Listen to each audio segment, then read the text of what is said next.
We are the Gujarat Technological University. Since its inception over a decade ago, GTU has been empowering young and curating minds to realize their true potential. Over 4 lakh inspired students are enrolled with one of the premier academic universities in India.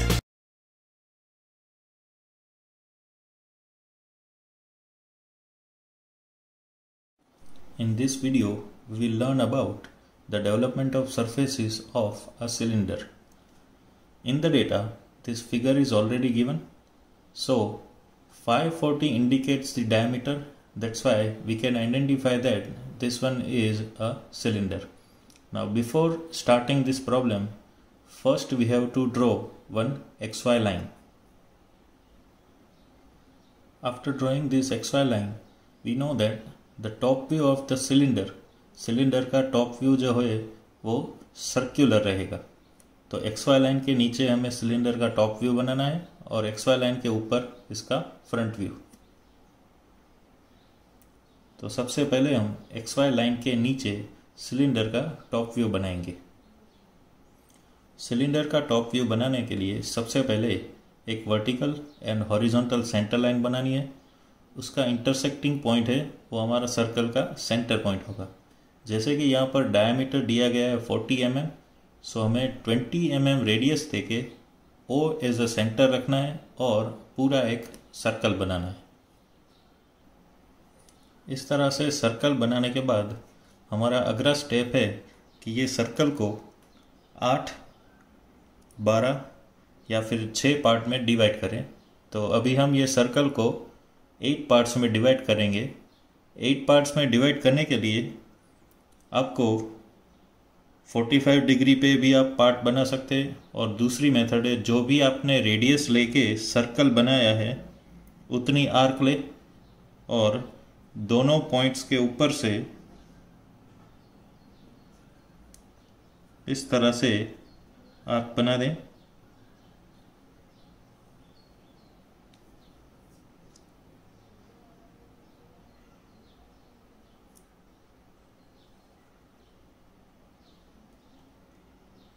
और इसके 8 parts जो है वो complete करें.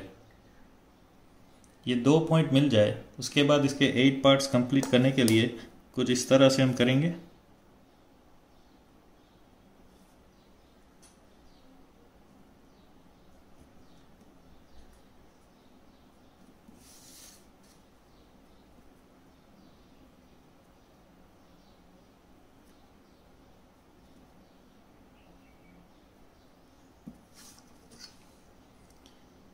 Eight parts complete हो जाए इसके बाद इसके हम नंबरिंग कर देंगे. इस तरह से नंबरिंग करने के बाद नेक्स्ट स्टेप है सभी पॉइंट्स के प्रोजेक्शंस ऊपर के साइड लेने हैं. इस तरह से सभी पॉइंट्स के प्रोजेक्शंस लेने के बाद हमारा नेक्स्ट स्टेप है सिलेंडर की हाइट को मार्क करना और जितने भी पॉइंट्स हमने नीचे मार्क किए सभी को ऊपर की फ्रंट व्यू में भी मार्क करना. सिलेंडर की हाइट और बेस के सभी पॉइंट्स मार्क करने के बाद नेक्स्ट हमने देखना चाहिए कि सिलेंडर की जो टॉप सरफेस होगी वो भी एक सर्कुलर होगी और उसके भी टोटल 8 पार्ट्स हमने कंसीडर किए. तो वहाँ पर भी हमें नंबरिंग करना पड़ेगा कुछ इस तरह से. टॉप व्यू में हमने A के साथ 1, B के साथ 2, C के साथ 3 इस तरह से अप टू H के साथ 8. सिमिलरली यहाँ पर भी 1 days, 2 days, 3 days, 4 days up to 8 days. तो इस तरह से ये हमारा बेसिक जो कंपोनेंट है वो रेडी हो गया. इसके बाद हमें मार्क करना है ये बीच का कट हुआ गया है जो पोर्शन वो. तो वो मार्क करने के लिए सभी डायमेंशंस यहाँ पर दिए गए हैं.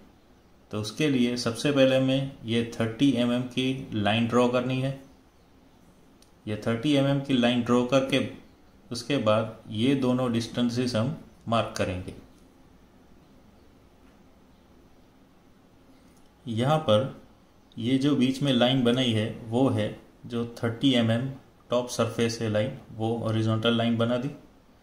फिर हॉरिजॉन्टल लाइन बनाने के बाद बेस पे लेफ्ट हैंड साइड से 10 mm पे एक पॉइंट मार्क करना है. लेफ्ट हैंड साइड से ये 10 mm का पॉइंट मार्क किया, फिर वहाँ से 20 mm का दूसरा पॉइंट मार्क करना है, वहाँ से ये 20 mm का दूसरा पॉइंट हुआ। ये पॉइंट के ऊपर आपको ये जो स्क्वायर शेप है उसका एंड पॉइंट मिल जाएगा। तो अगर यहाँ से हम इसका प्रोजेक्शन लेंगे तो ये एंड पॉइंट इसका मिल गया। सिमिलरली ये 2 पॉइंट भी हम डायरेक्टली मार्क कर सकते हैं। जो बीच में हमने एक लाइन बनाई है उससे 10 mm ऊपर और 10 mm नीचे, कुछ इस तरह से, यहाँ से 10 mm ऊपर और 10 mm नीचे, मतलब ये 2 पॉइंट भी मिल गए और ये तीसरा पॉइंट, ये 2 मिल गए और ये तीसरा मिल गया। अब एक ये बाकी है और ऊपर का दूसरा पॉइंट बाकी है। तो जैसे हम जानते हैं कि ये जो डिस्टेंस है, ये सेंटर से ये एज का डिस्टेंस है 20, तो स्क्वायर में सेंटर से सभी एजेस का डिस्टेंस 20 ही होगा। तो ये पॉइंट से ऊपर भी 20 mm मार्क करना है और नीचे भी 20 mm मार्क करके पूरे का पूरा शेप है वो हम कंप्लीट करेंगे। सो ये जो भी फिगर हमने बनाई वो एग्जैक्ट डेटा में दी गई है उस तरह से बना देनी है। इसके बाद यहाँ पर हम देखेंगे तो ये जो सेक्शन कट हो रहा है उसके अंदर कई आपको पॉइंट्स मिलेंगे। फर्स्ट से स्टार्ट करेंगे तो एक पॉइंट यहाँ पर मिल रहा है और दूसरा ये पॉइंट जो कि 1 डेश A डेश लाइन के ऊपर है। फिर 2 डेश B डेश के ऊपर आपको यहाँ पर एक पॉइंट मिलेगा, ये दूसरा पॉइंट मिलेगा, 2 पॉइंट्स। फिर एक पॉइंट ये है और सेम ऊपर एक पॉइंट है जो कि 2 डेश और 3 डेश के बीच में है। सेम नीचे भी B dash and C dash के बीच में है ये पॉइंट। फिर आगे आता है ये पॉइंट कट कर रहा है 3 डेश C डेश को एंड 7 डेश G डेश को। सेम ऊपर एक पॉइंट मिलेगा। नेक्स्ट ये लास्ट पॉइंट, ये पॉइंट हमें बीच में मिलेगा 3 डेज और 4 डेज के। ये जो 2 लाइन हमने बनाई है उसके बीच में ये पॉइंट्स मिल गए। अभी नेक्स्ट स्टेप में ये सिलेंडर को हम पूरे का पूरा ओपन कर देंगे। तो उसके लिए एक कैलकुलेशन है लेंथ फाइंड करने के लिए, तो वो कैलकुलेशन भी हम देख लेते हैं। जो सिलेंडर की यहाँ पर लेंथ मिलेगी that will be equal to circumference of the cylinder। जो लेंथ होगी L is equal to pi into D। Diameter दिया गया है 40, सो pi into 40। फाइनल आंसर आपको मिलेगा 125.66 mm। मतलब यहाँ पर हमें एक पॉइंट मार्क करना है और वहाँ से 125.66 mm की एक लाइन बनानी है। ये लाइन का स्टार्टिंग पॉइंट है और ये लाइन का एंडिंग पॉइंट है। जैसे हम जानते हैं कि डेवलपमेंट ऑफ सरफेस में स्टार्टिंग और एंडिंग पॉइंट दोनों सेम होंगी। तो यहाँ पर स्टार्टिंग हो रहा है पॉइंट E डैश से, तो इसका एंड पॉइंट भी होगा E डैश। अब ये लाइन को जितने हमने सर्कल के डिवीज़न किए हैं, सर्कल के डिवीज़न है टोटल 8, तो ये लाइन के भी 8 पार्ट्स करने हैं। लेकिन 125.66 mm इसके 8 पार्ट्स हम डायरेक्टली कंसीडर नहीं कर सकते। तो उसके लिए एक मेथड हमें यूज़ करनी है। कोई भी एंगल के ऊपर एक ऐसी लाइन बनानी है जिसके 8 पार्ट हमें पता हो। तो मैं यहाँ पर एक 8 सेंटीमीटर की लाइन बनाऊंगा कोई भी एंगल के ऊपर और उसके टोटल 8 पार्ट्स ड्रॉ करूँगा। सो कोई भी एंगल के ऊपर ये 8 सेंटीमीटर की लाइन बना दी और इसके 1-1 सेंटीमीटर के टोटल 8 पार्ट्स कंसीडर कर दिए। अब क्या करना है, ये जो एंड पॉइंट है उसको लाइन के एंड पॉइंट यानी कि ये ई डैश के साथ हमें ज्वाइन कर देना है। ई डैश के साथ ज्वाइन करने के बाद ये जितने भी पॉइंट्स हमें मिल रहे हैं वो सभी पॉइंट में से ये जो एंड पे लाइन बनाई है उसके पैरेलल सभी लाइंस बनानी है और ये सभी पॉइंट में से वो पास होनी चाहिए। 8 पार्ट्स में डिवाइड करने के बाद अब सभी पॉइंट्स को हम नाम दे देंगे। It is starting with E dash, तो ई डैश के बाद पॉइंट आएगा F dash, then G dash, H dash, बाद में वापस ए डैश से स्टार्ट होगा, A dash, B dash, C dash, D dash और लास्ट में आएगा ई डैश। सभी पॉइंट्स मार्क करने के बाद सर्कल की सिलेंडर की जो हाइट है वो हाइट दी गई है 60 mm। तो ई डैश से 60 mm की वर्टिकल लाइन और एंड पॉइंट ई डैश है, वहाँ से भी 60 mm की वर्टिकल लाइन बनाकर ये रेक्टेंगल को हम कंप्लीट करेंगे। रेक्टेंगल ड्रॉ करने के बाद जितने भी पॉइंट्स हमें मिले हैं सभी पॉइंट्स में से वर्टिकल लाइंस बनाएंगे और वो ऊपर की लाइन को जहाँ पर भी इंटरसेक्ट करेगी वहाँ पर नंबरिंग हम दे देंगे 1 days 2 days लेके 8 days तक। सभी वर्टिकल लाइंस ड्रॉ करके नंबरिंग करने के बाद हमारा नेक्स्ट स्टेप है, जितने भी यहाँ पर पॉइंट्स हमने मार्क किए हैं वो सभी पॉइंट्स के प्रोजेक्शंस एक्सटेंड करने हैं। तो पहले हम सभी पॉइंट्स के प्रोजेक्शंस एक्सटेंड कर देते हैं। इस तरह से प्रोजेक्शंस लेने के बाद ये सभी पॉइंट्स को हम यहाँ पर मार्क कर देंगे। Starting with the first point, first line हमारी है 1 days A days। 1 days A days के ऊपर ये पॉइंट हमें मिला है, तो सेम यहाँ पर भी 1 days A days लाइन के ऊपर ये पॉइंट मार्क करेंगे। दूसरा पॉइंट एग्जैक्ट उसके नीचे है, वो 1 days A days के ऊपर ही है, तो सेम प्रोजेक्शन के ऊपर एक और पॉइंट मार्क कर देंगे, ये दूसरा पॉइंट। मूविंग फॉरवर्ड नेक्स्ट हमारा पॉइंट होगा 2 days B days के ऊपर, ये पॉइंट। तो 2 days B days के ऊपर ये मार्क कर देंगे।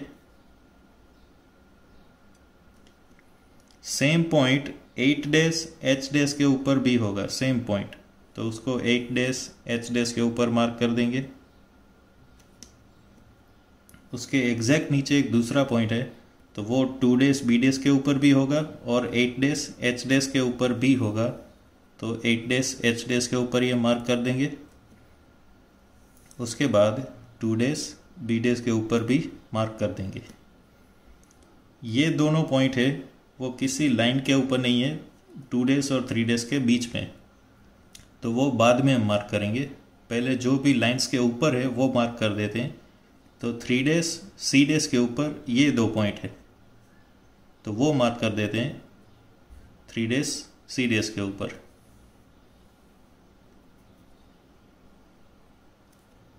उससे नीचे का पॉइंट एग्जैक्ट कुछ इस तरह से मिलेगा।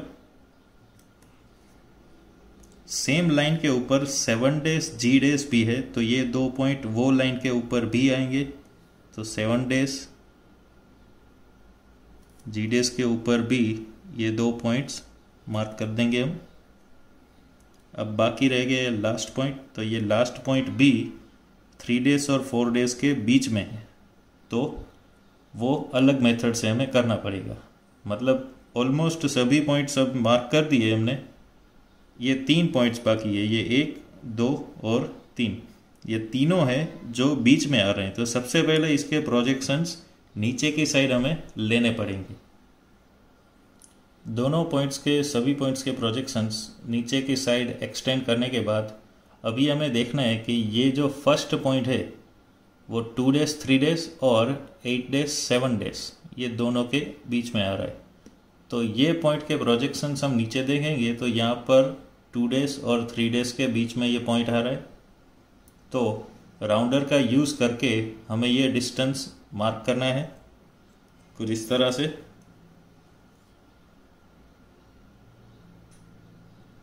ये हो गया 2 days 3 days डिस्टेंस दोनों के बीच का। तो ये पॉइंट की जो प्रोजेक्शन हमने लिया है और 2 days से 3 days के बीच में ये पॉइंट मार्क करना है, और हमने जो डिस्टेंस लिया है वो भी 2 days से लिया है। तो हम सेम डिस्टेंस लेके ऊपर 2 days और 3 days के बीच में एक पॉइंट मार्क कर देंगे।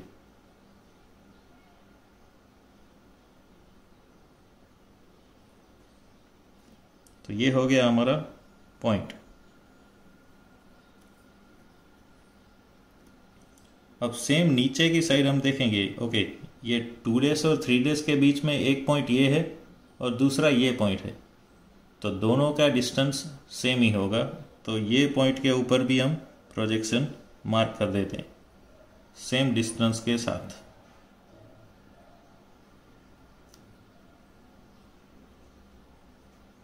तो ये पॉइंट भी हमने मार्क कर दिया,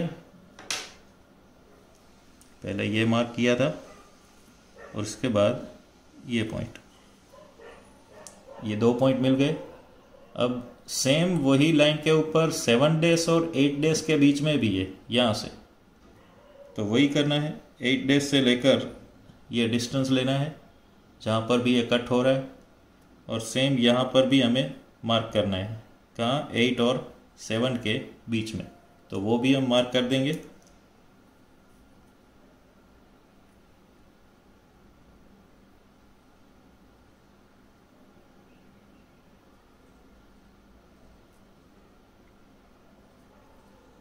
ये 2 पॉइंट हमने मार्क कर दिए। एक पॉइंट आएगा 7 डेज और 8 डेज के बीच में ये पॉइंट के ऊपर, और दूसरा यहाँ पर।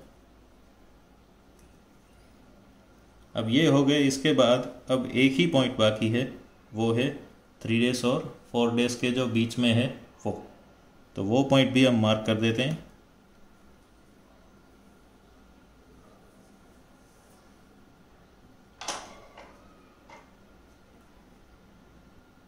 इसके लिए सेम वही मेथड करनी है। सी डेज से लेकर ये 4 का डिस्टेंस लेना है, सी डेज से लेकर 3 to 4 का ये डिस्टेंस, सेम ये 7 to 6 का डिस्टेंस होगा, और ये दोनों के ऊपर हम मार्क कर देंगे। अभी हमने डिस्टेंस कहाँ से लिया है, 3 से 4 की डायरेक्शन में, तो सेम इसके प्रोजेक्शन में भी वही करना है। 3 और 4 के बीच में आएगा, लेकिन जो सेंटर होगा हमारा आर्क का वो रहेगा 3 के ऊपर।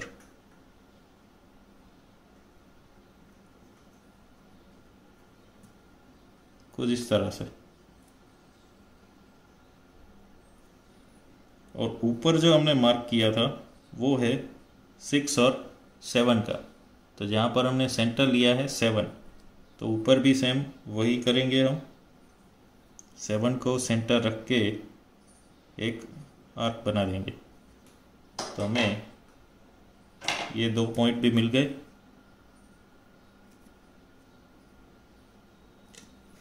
अब जैसे कि हम जानते हैं कि सिलेंडर को हम कट करेंगे तो हमें एक कर्व मिलेगा, तो कर्व बनाने के लिए फ्री हैंड से ये सभी पॉइंट्स को ज्वाइन कर देना है, तो फ्री हैंड से सभी पॉइंट्स हम ज्वाइन कर देते हैं। इस तरह से फ्री हैंड से ज्वाइन करने के बाद हमें पता है कि ये बीच का पोर्शन हमें कट कर देना है, मतलब ये पोर्शन डार्क नहीं करना है, और बाहर का पोर्शन है वो रहेगा, तो वो हम डार्क कर देंगे। इस तरह से सभी डेवलपमेंट ऑफ सरफेस के प्रॉब्लम हाईलाइट करने के बाद अब लास्ट स्टेप हमारा बाकी है, वो है डायमेंशनिंग। तो इसके सभी के हम पूरे के पूरे डायमेंशंस दे देते हैं। डायमेंशन देने के लिए सबसे पहले तो सर्कल का डायमीटर, देन सिलेंडर की हाइट, ये सेंटर पॉइंट मार्क करने के लिए 30 mm, ये 2 पॉइंट के बीच में 20 mm, from left hand side 10 mm, और वहाँ से 20 mm, और जो सिलेंडर का हमने पूरा डेवलप किया उसकी लेंथ 125.66 mm। इतने डायमेंशंस मार्क करने के बाद हमारा ये प्रॉब्लम हुआ कंप्लीट। Thank you.